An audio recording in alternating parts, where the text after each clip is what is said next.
Today, the Miami Dolphins have added some help to their linebacker unit with a linebacker a lot of us liked coming out of the draft just a few years ago. We will talk about it. Also, are the options at 13 in the draft more limited than we're led to believe for the Miami Dolphins? We will dive deep into that as well. Do me the favor, smash the like button. Subscribe if you are new. And let's get into this one.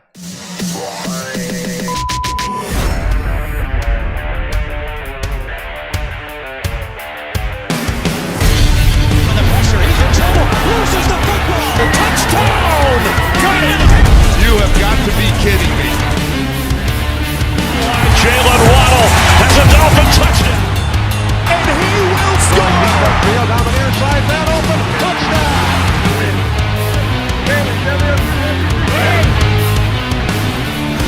The run from Tagovailoa. Touchdown! He's going deep. It's going to open a touchdown again. Tagovailoa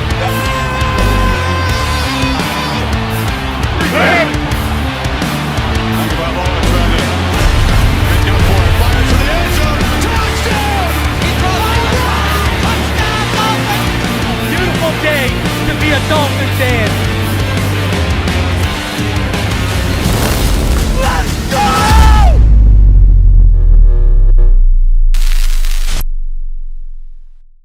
What is good, Finn Nation? What's good?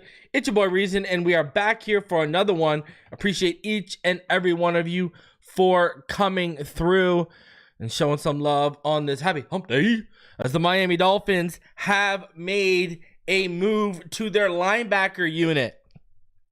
I find this very interesting because, and we're going to talk about it, this is something to me where Dotson is no lock to be the number 2 linebacker heading into the season. Training camp is going to have to play out, and we're going to see how it's going to go.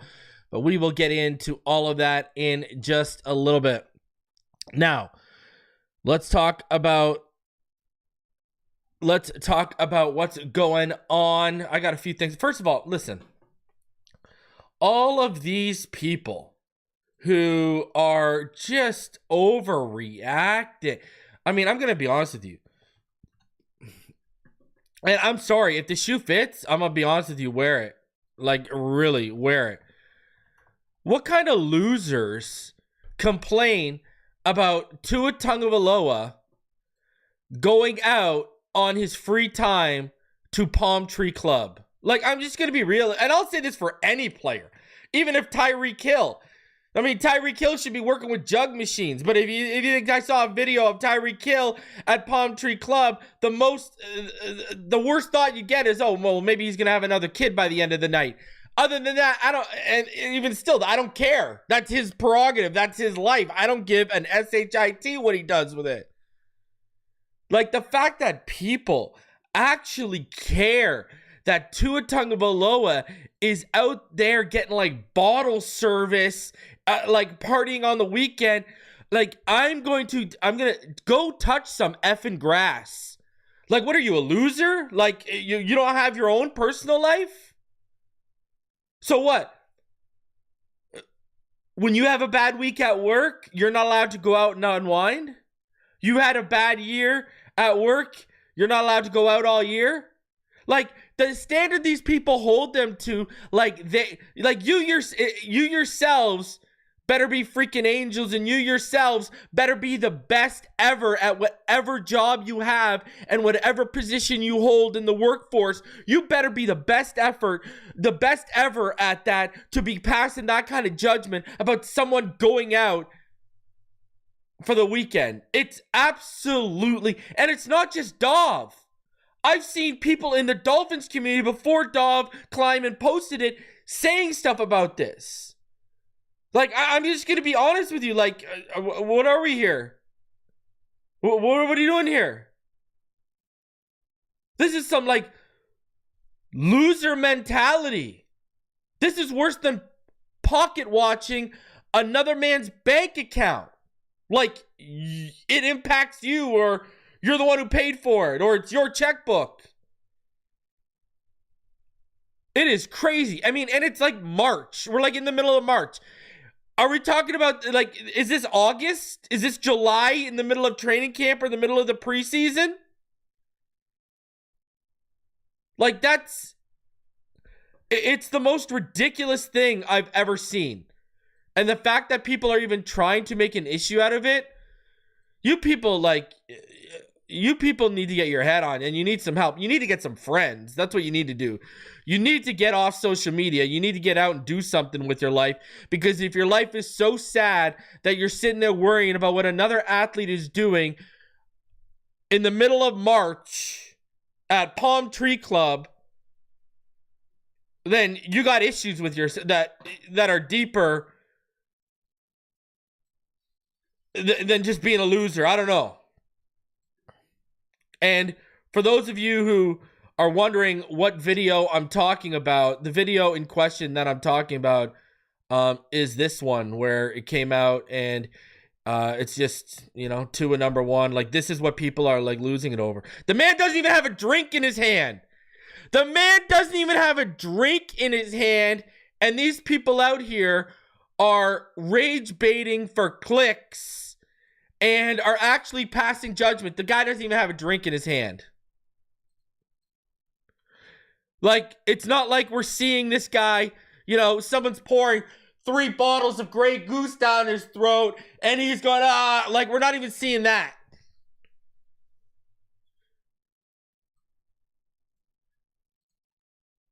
Like, I speak for everyone that has one, is actively social, is married and has kids. Get a life. Like, if you got issues with that, get a life, man.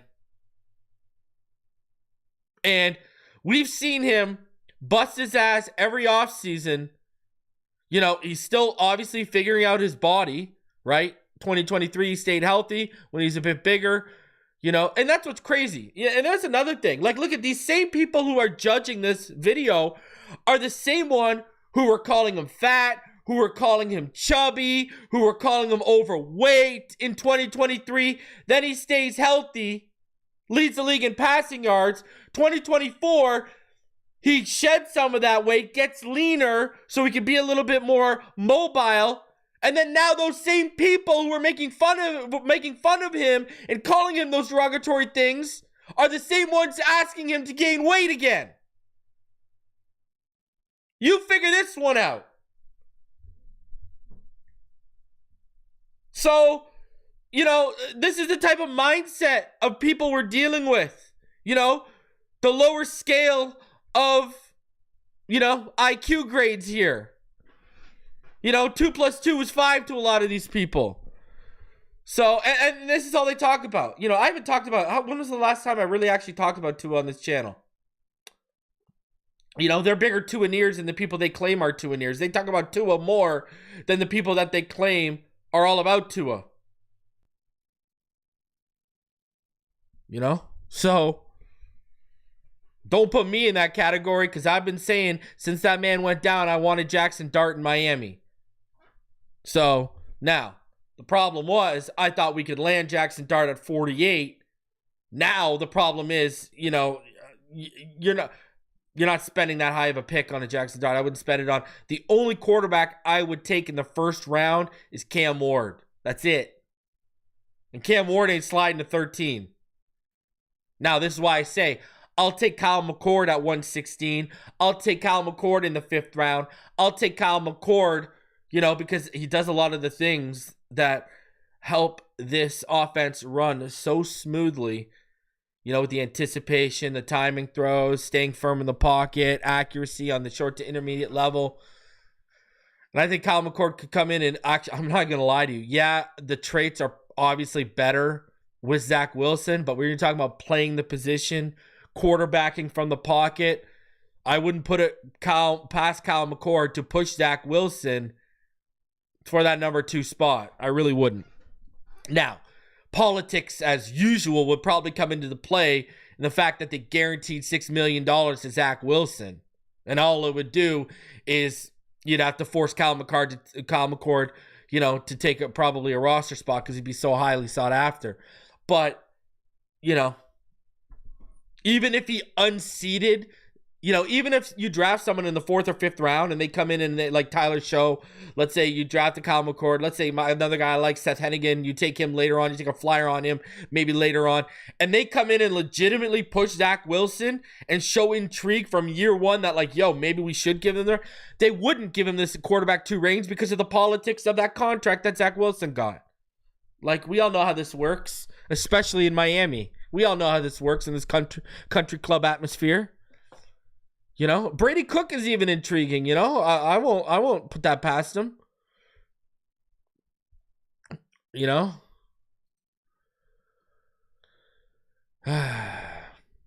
yeah. Hey, listen, I like what my boy just said there. Aaron says, and reason haters and stands are the same. That's the funny thing about it. And you know what have I always said? What have I always said? I got no time for the Tua haters or the Tua stands. I got no time. I've said this for years since we drafted Tua. I've said this since 2020. I got no time for the Tua stands. I got no time for the Tua haters. I'm here for the people that either believe in Tua or don't believe in Tua. I'm not here for the people that obsess on either side of it. Miss me with that. I'm here for the believers and the non-believers. I'm not here for the stands and the haters. And there's a difference. You know, you can have logical conversations with believers and non-believers. They can listen to both sides of the argument. They can have discussions. They can have reasonable debates over it. And usually the believers and non-believers are actually the people that know how to and watch film, and then reasonable fans. It's the people that don't know how to watch film, but just obsess because of what they see on Sunday, whether that's to stand Tua or to hate on Tua, both to, you know, unimaginable degrees in terms of like neither one is really stable, you know? So I'm not here for those people. I say this all the time. I'm not. I'm just not. So it is what it is.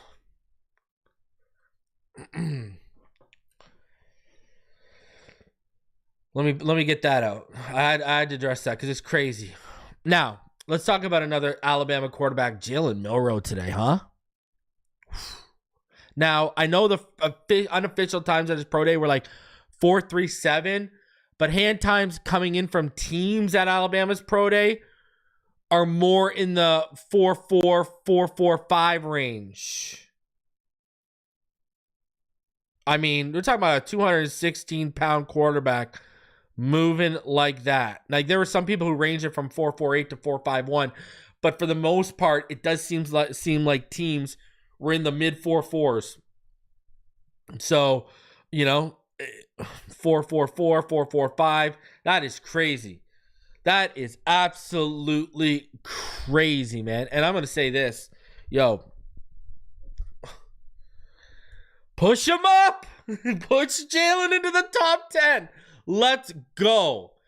Get Jalen into the top 10. All day. All day. Please. You know, and I've been thinking about this, you know, because I've seen some marks. I think Kenneth Grant's going to go higher than where people are mocking him to in the 20s. Because I do know for a fact, I was told privately that multiple teams coming out of the combine actually had Grant higher than Mason Graham. Now, Mason Graham might be part of what I talked about yesterday in terms of prospect, you know, and draft season exhaustion, because we've been talking about them so long. We've had them highly touted at their position for so long that people are just looking to drop them. So, you know, I'm going to tell you this. Imagine if Will Johnson falls to 13. And if Kenneth Grant is on the board there in the early to mid 20s, I would trade up. If you could come away with Kenneth Grant, Will Johnson, are you crazy right now? Are you nuts? Now, the problem with therein lie, we're going to have to wait till at least 98 to address guard. So, yeah, I could see people having an issue with that. But, man, whoo, you wouldn't be relying on Calais, and Calais comes back. Oh, baby, let's roll. Man. A lot of rumbling going on regarding Shemar Stewart being the Fins pick at 13th. Any thought on the player? Yeah, I'm going to be dropping my defensive tackle big board this Saturday. Now I know people see Shemar as an edge. Yeah, I know. I'm good. I mean, I'm going to be real honest with you. I'm good. I just had to plug that defensive tackle big board. But with Shemar, obviously the traits are crazy. But, yo, man, the lack of... Go watch Armand Membo against Shemar Stewart. And actually Nick Scourton. Like, he dominated both of them. I don't know, man. I think that's too rich. You know, like, I agreed with taking Chop once he got into the 20s. I think I would agree the same with Shemar Stewart. I'm, like... Now, I get that he can flex all over the front. I get that. There's crazy stuff you can do with Shemar Stewart from an alignment standpoint up front, 110%. But, man, he's just... I don't know, man. He's raw. Like, he's super raw. And my problem is I feel like there's going to be more NFL-ready blue-chip prospects on the board. Like, for example, like if Will Campbell or Armand Membo are on the board, I'm taking them. Like I would take Kenneth Grant over Shemar Stewart right now. Kenneth Grant is a freak on the inside. I'm telling you, he's a freak. Like he's just an absolute freak show. And I think he's far more polished and ready to produce in year one than Shemar Stewart is. Now, I still do think Kenneth Grant has a really high ceiling, so I do think he's got a ton of room to grow. But I think he's ready to go. Will Johnson, he's ready to go year one, barring health. I just think, like, I'll be honest with you, and you guys know how I feel about Tyler Warren. I think Tyler Warren and Colston Loveland could probably produce for you more in year one than Shemar Stewart might. Kelvin Banks might be a better choice, I think, than Shemar Stewart, given our needs. The year one production will probably be better out of Kelvin Banks than it will be. Now you can trade back, than it will be out of Shemar Stewart. I'm telling you, Shemar Stewart's on the board and some team's salivating to trade up and get him. Go and get those picks between 48 and 98 and move back. Go get me some more picks so we're not waiting 50 picks from 48 to 98 to make another pick. Man, if Shemar Stewart falls under the Ashton Jeanty, Tet McMillan BPA thing I've been preaching the last couple weeks, if one of those guys is someone's BPA and they're calling to trade up, and a guy like Shemar Stewart could create a bidding war, I'm trading back. I'm trading back on that. I'm sorry. Like, yeah, I like the traits, but man, this is how the Raiders got in trouble. Now, they picked higher, I will say this, but this is how the Raiders got in trouble with Ceylon Farrell. This is the, I just, I don't know, man. Like I said, I was cool with, now, if we trade back, okay, and we're in at 2021 and Shemar Stewart's still on the board, and they take Shemar Stewart, I'm not going to have a problem. I'm not going to have a problem. The problem is going to be, at least for me, because everyone knows I'm a draft value guy, et cetera, et cetera. I don't have a, I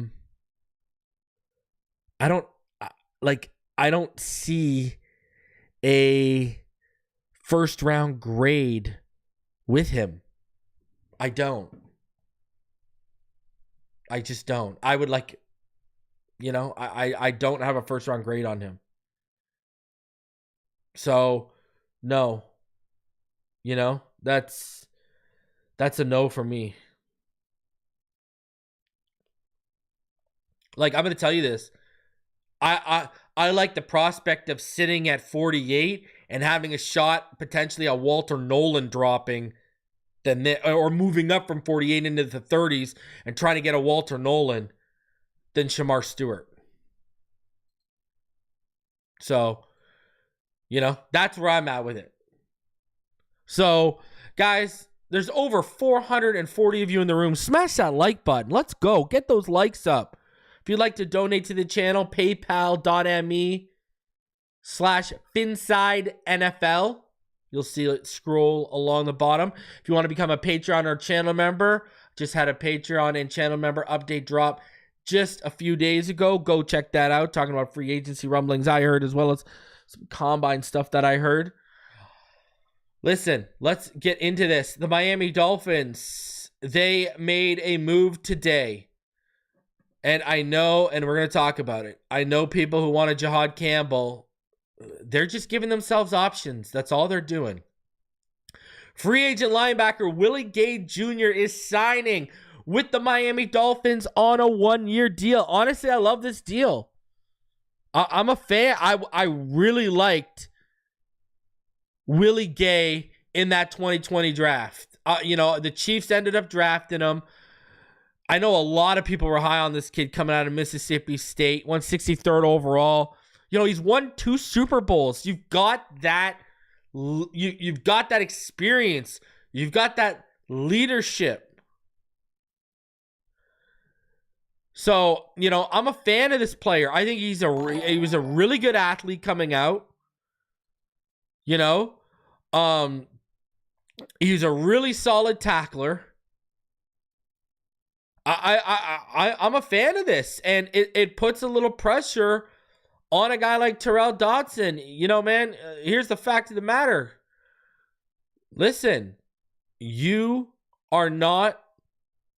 fact of the matter is this. You are not a lock to run away with that 2 spot. And, Willie Gay is a guy who really excels coming off that weak side. Really excels as a will. So, I'm a fan. I am a huge fan of this. I think this is a, how do I say this without making it sound worse than it is? Like, I don't want this to sound bad because I don't mean this in a bad way. This is a guy who you're bringing into battle with Dodson for that LB2 spot. And I think he might pleasantly surprise you. And he's still only 27 too. And I thought he was really good in Kansas City.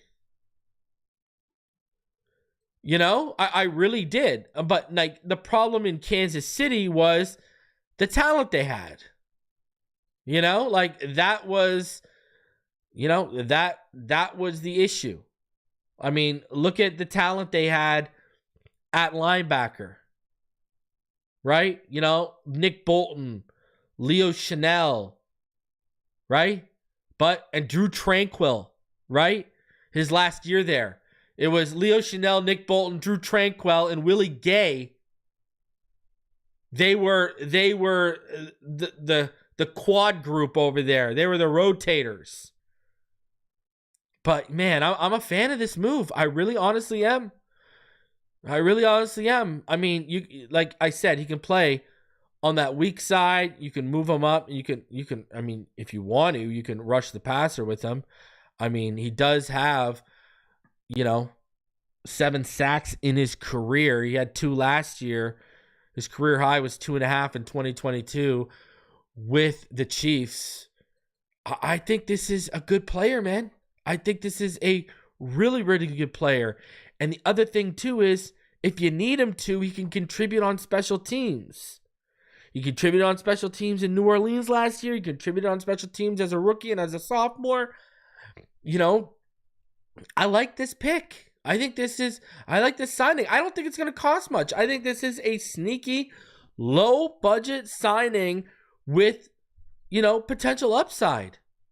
Now, do I think he's going to be a top 10 linebacker? No, I'm not sitting here saying that.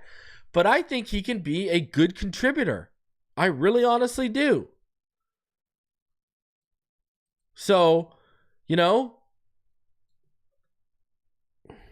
offers you a little pass rush upside.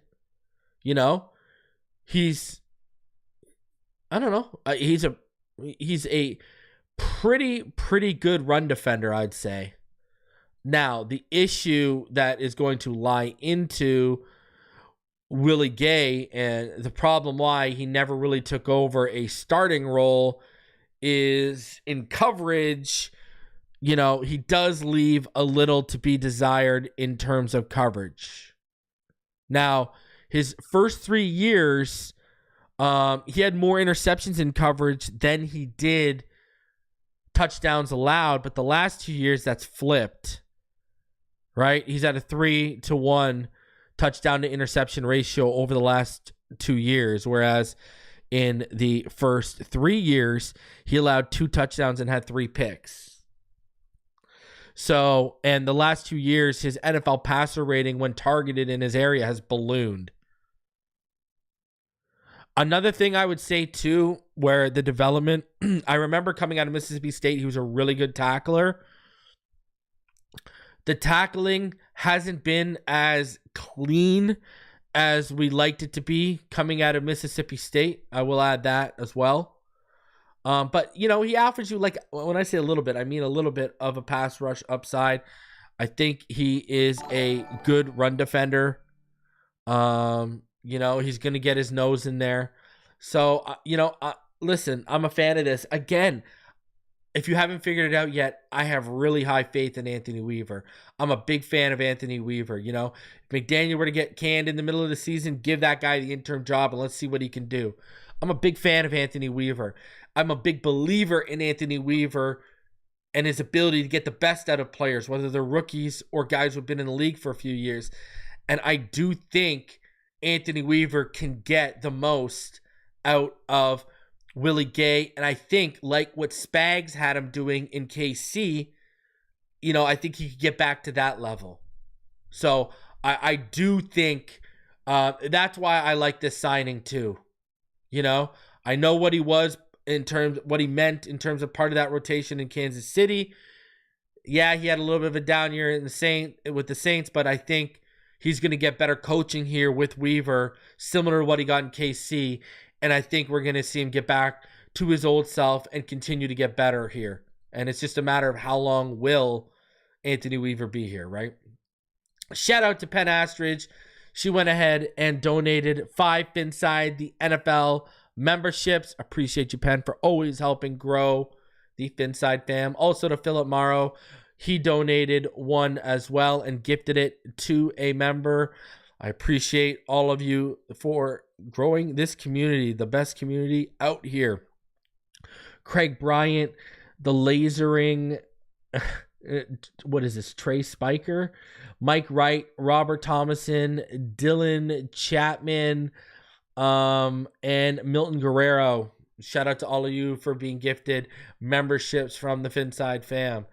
Appreciate all of you for doing that. Shout out to you, Penn. Always helping out. I love it. So, yeah, I like this signing. Like, I know I did free agent week 1 grades. If you were to ask me to grade this, I'm giving this a B. Right? I'm giving this the same grade that I gave Tyrell Dotson. This is a B. Listen, I know we didn't get Dre Greenlaw. 110%. I wanted Dre Greenlaw. Everyone knows this. If we would have got Dre Greenlaw, holy jeez. But this is a B. I like this. This is a B move for me. I know it's going to be low cost and high reward potentially here. And I'm a little bit more comfortable with our linebacking room right now.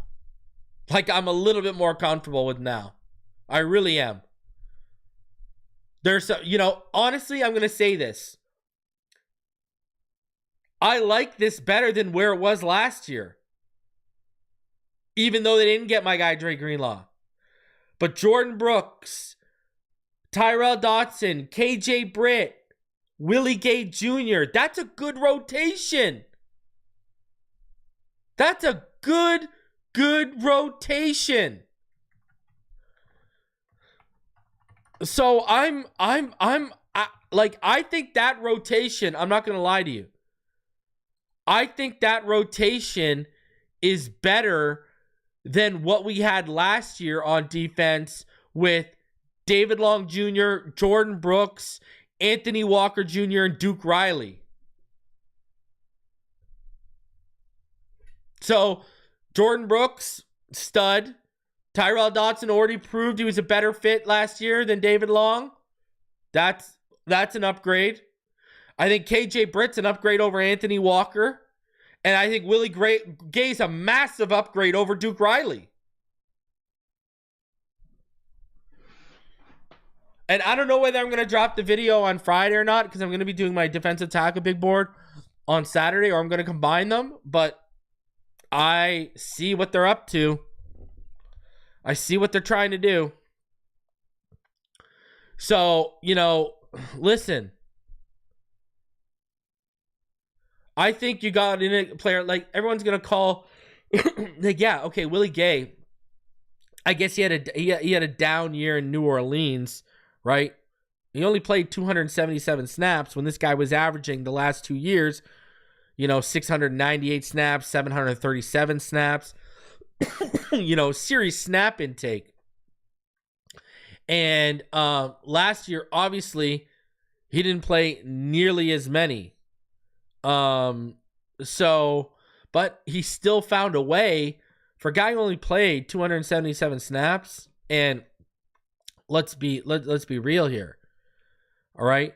Only 25 of those were pass rushing snaps, and he still finished with 2 sacks. Like that's impressive.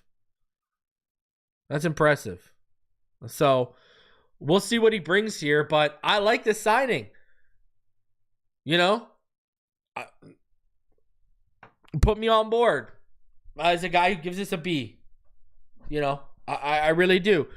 When you understand his role, when you understand the linebacker room like I just laid out, compared to what it was last year, man, this is, he's an upgrade over, who do you want to name? Duke Riley? He's an upgrade, right? The only upgrade he isn't over from someone last year that was on our preseason depth chart is Jordan Brooks. But he's an upgrade. I would say Willie Gay is probably an upgrade over David Long Jr. as well. Anthony Walker, Duke Riley, he's an upgrade over all of them. So I like this. And Tyrell Dotson is an upgrade over all 3 of those guys. We saw that at the end of the season last year. And I think KJ Britt is at least, at minimal, an upgrade over Anthony Walker and Duke Riley. And probably in the long run, David Long Jr. too. So I like what we're doing the linebacker board. Plus, it doesn't force you to take a linebacker in this draft. It is keeping your options open. So I'm a fan. It's another move where they are keeping their options open. Now, if we trade back into the 20s and Jahad Campbell's on the board, would any of these guys stop me from taking Jahad Campbell? No. If our front office is in love with Carson Schwessinger from UCLA, should that stop them? No. I love Demetrius Knight Jr. Would any of these guys stop me from signing Demetrius Knight, from drafting Demetrius Knight Jr.? No. I'm a Chris Paul fan. I know he didn't test that well, but would any of those guys? No.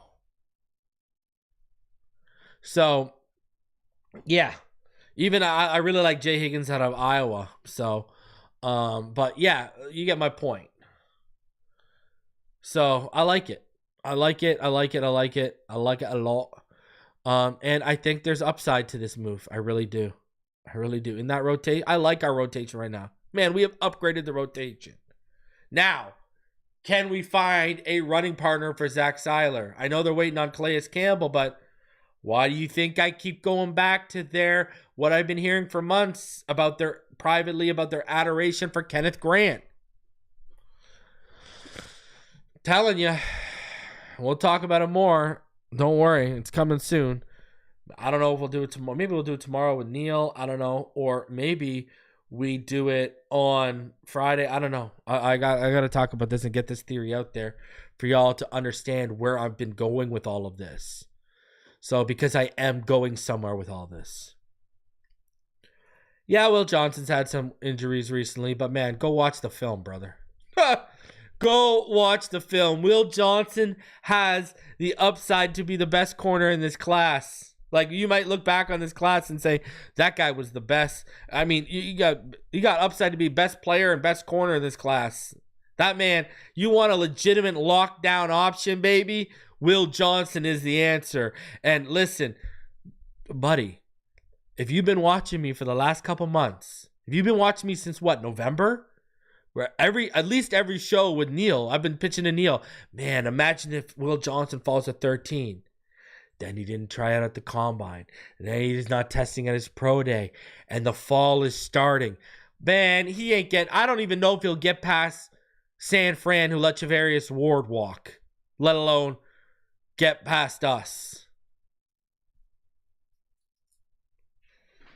You know, I'm praying that Chris Greer and them have a hard choice on the board, and somehow, some way, you know, I'm hoping somehow, some way, Will Johnson, Will Campbell, Kenneth Grant are on the board. Kenneth Grant's obviously the most likely of them all, and they got a tough choice to go there. So, man.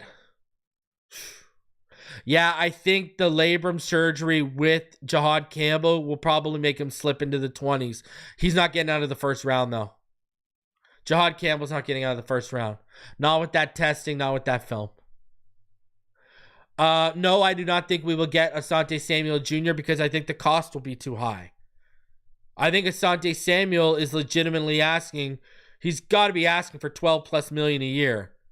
I think they want to sign someone similar to what they gave Kendall Fuller last year. I think they'd be more comfortable in the $7 to $8 million range. Right guy, they might come up to $10 million, but I don't see it. But, I mean, you know, look at James Daniels. If James Daniels wasn't coming off an Achilles tear, you're not getting him for no $8 million. You're going to have to pay probably 15, 16+ million, so we're out of those sweepstakes. Dre Greenlaw got about $11.66 million. From what I understand, they weren't near that. You know, and if you go to my Patreon and channel member update, I tell you what I heard specifically on that. So, I don't think they would, you know, I think they're more comfortable in the $7 to maybe $9 million range for a corner. I do not think they're looking at like $14, $15 million a year, which is what Asante Samuel could very well be asking. So, yeah. Hey, man, this draft is falling right. Listen, I want Will Johnson, but I want Will Campbell just as bad. I mean, either one of those. I mean, if you can land at 13, Armand Membo is going to be gone. There's just no chance he can have been there. I mean, you know, that was my pipe dream a month and a half ago before he tested and everyone wasn't in love with him yet. Now he tested, everyone's in love with him. There's no chance. So, I mean, listen, Will Campbell, Will Johnson, let's stick with those two guys. If you can land one of those guys, you know, I'm doing cartwheels. Kenneth Grant or even Kelvin Banks at 13. I'm really happy with that pick. You know, like Jalen Walker somehow slips. I mean, there's guys I'd prefer over, but I would understand it and I'd be happy with it.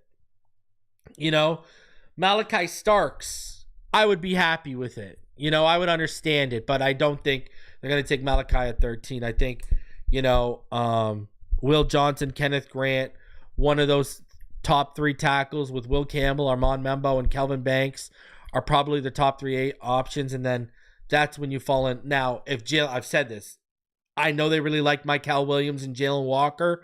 If one of those guys drops, which they're expected to be locks to go in the top 10. If one of those guys drops, then that could throw everything in defray. So we'll see.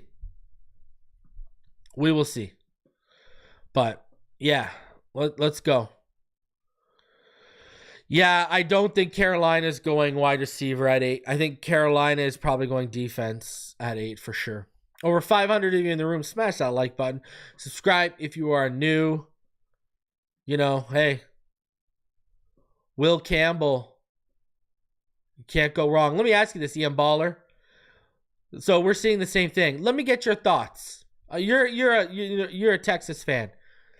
What do you think of Jahdae Barron, who this year was on the boundary for the first time, really as a primary boundary guy? He's a primary slot guy, as you know, in Texas this year, up until this year.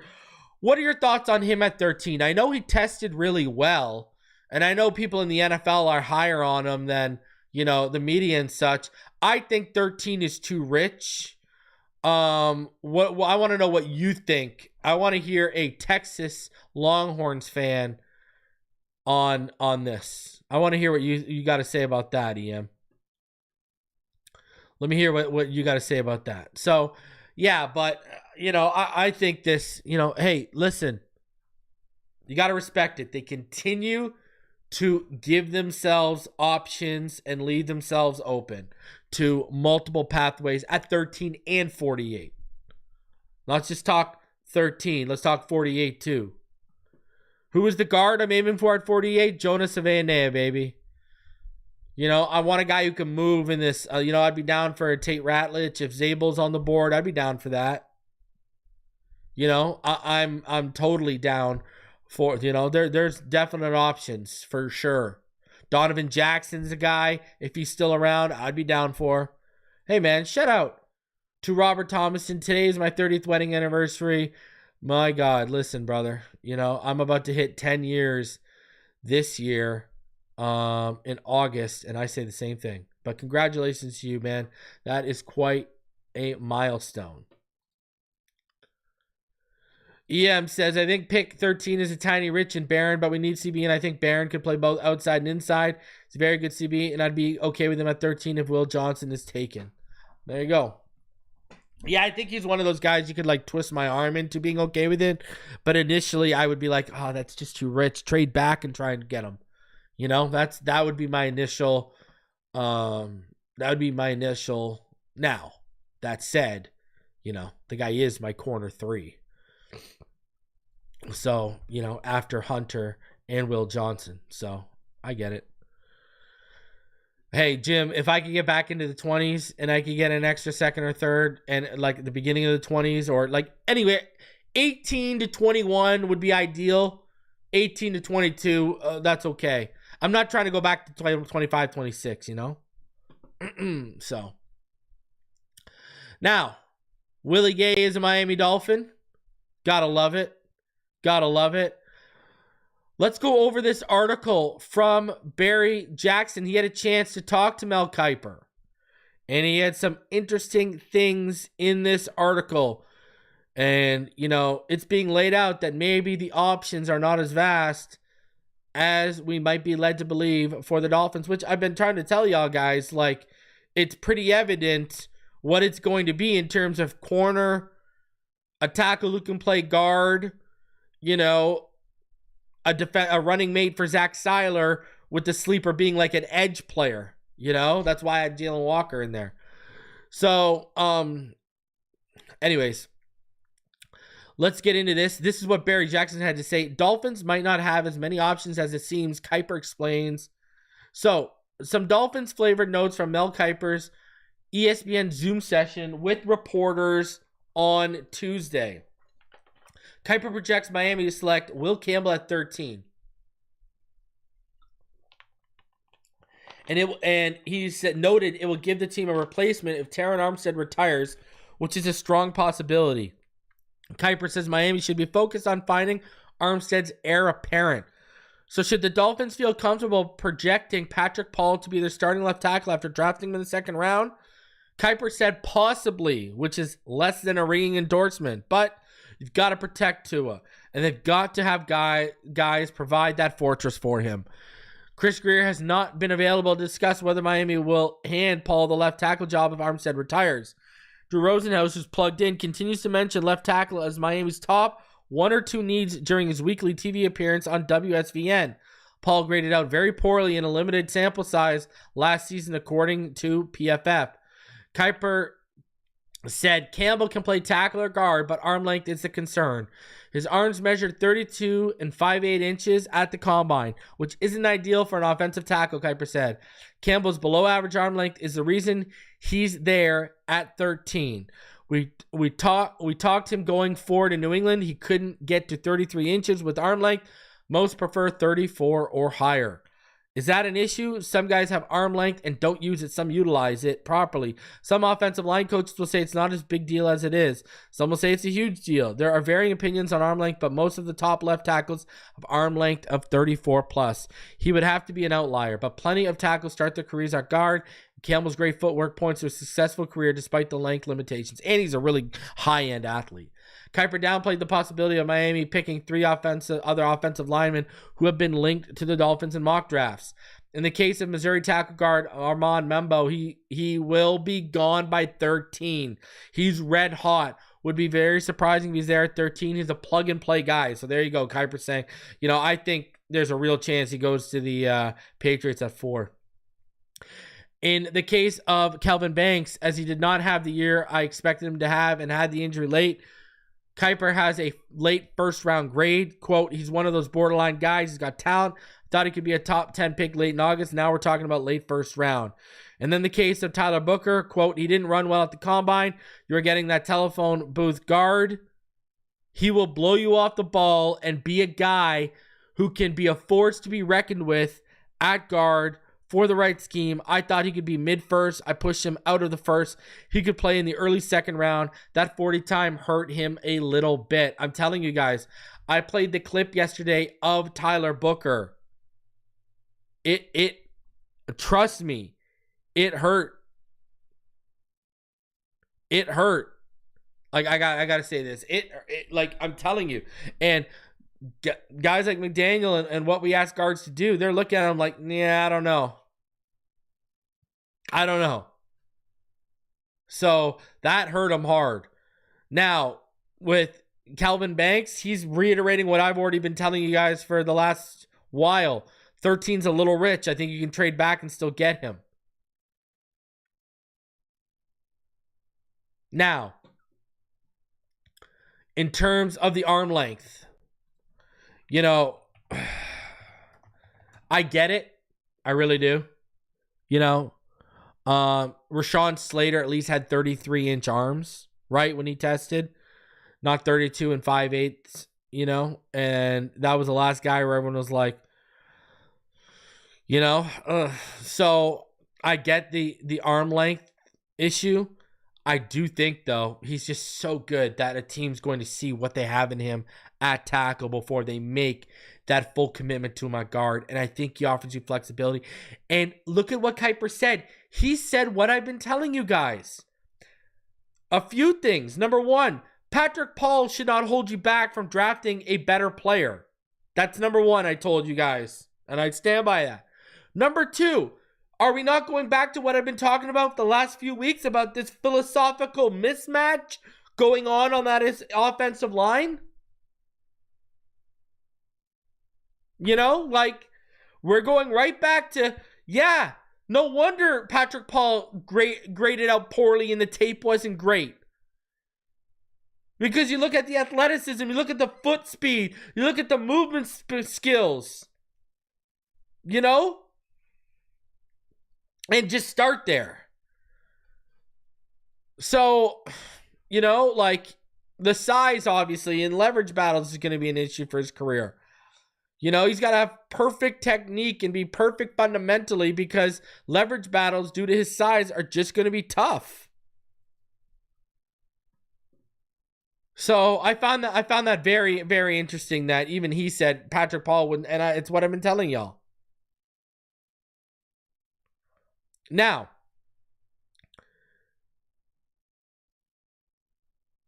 Kiper has Malachi Starks slipping all the way to like 27th because he says he did not test great and missed some tackles last season, had the one interception.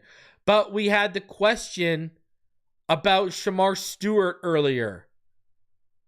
This is what he said about Shemar Stewart. What about defensive end Shemar Stewart, the Miami Gardens Monsignor pace standout who's projected for Miami's range? Quote, Stewart is one of the most intriguing players. He's LPG, looks the part guys.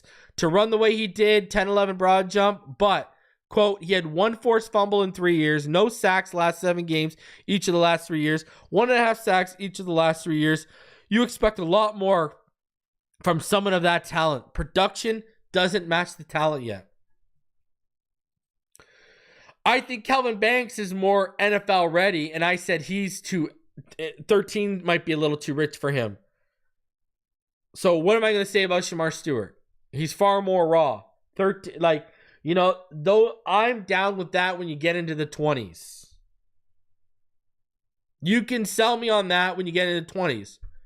I wouldn't have taken Chop in the top 15 last year. I think we took him at the perfect spot.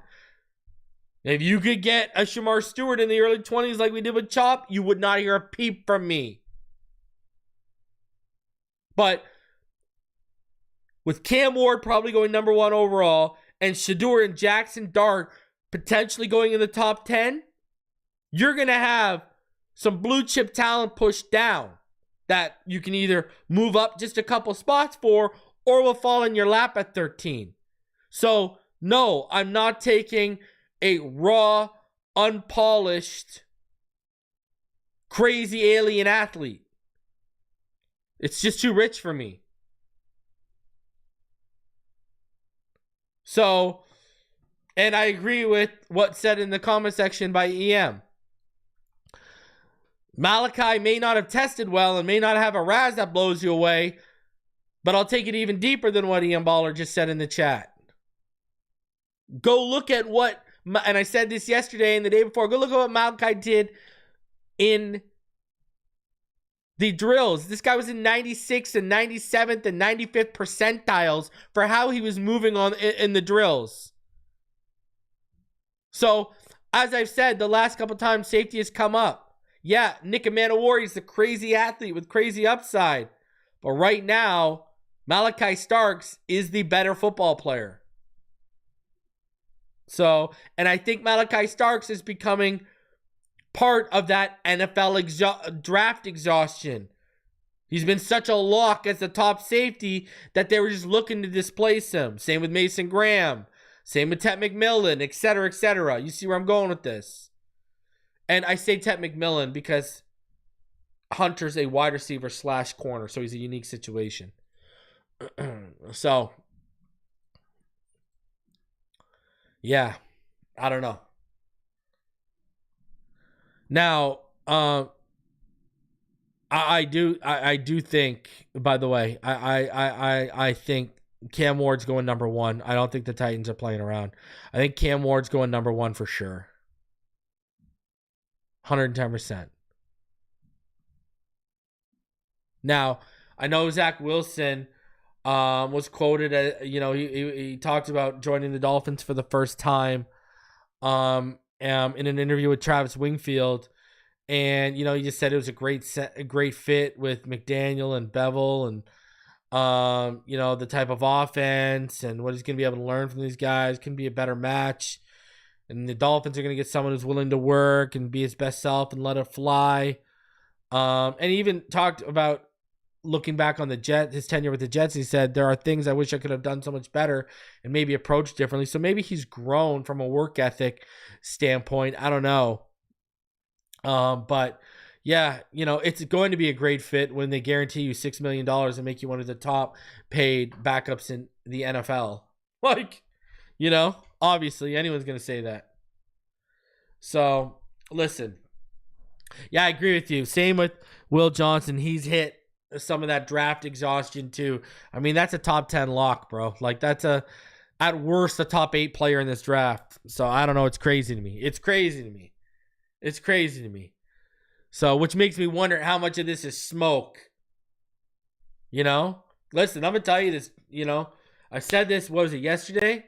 If you imagine drafting Will Johnson falls into your lap at 13, and you either trade back up into the 20s and get Kenneth Grant, or you stay put and trade a little up, maybe into the early 40s or the late 30s and get Andrew Makuba. Man, you could reshape that defense in one night. One night. But they've kind of pigeonholed themselves where one of those first 2 picks, because you don't have a pick for 50 picks between 48 and 98, it's got to be a guard. You need offensive line help, and you need it seriously. You know? Yeah, I really like Miles Frazier out of LSU. He's a good player. Guys, smash the like button. Subscribe if you are new. Over 500 of you in the room. I appreciate y'all for coming through. I am going to be live tomorrow with Neil Driscoll around 5 p.m. You're going to want to tune in for that. It's going to be a real good show. And then Saturday, I will be dropping my defensive tackle big board for the 2025 NFL Draft. So, smash the like button.